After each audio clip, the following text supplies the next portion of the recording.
Ciao a tutti e benvenuti. Oggi ho esattamente un telefono iOS e vi mostrerò come installare OperaGX su questo telefono. Per prima cosa devi aprire l'App Store e nell'App Store devi andare nella sezione di ricerca. Nella scheda di ricerca devi cercare specificamente la tua applicazione, che è OperaGX. E dopo devi cliccare su Cerca.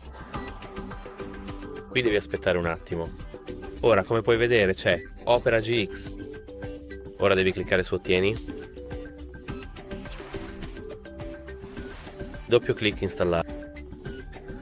Controlla il tuo Face ID o semplicemente identificati. E come puoi vedere, la nostra applicazione si sta installando. E ora è installata. Questo è tutto, che ti sia utile. Arrivederci.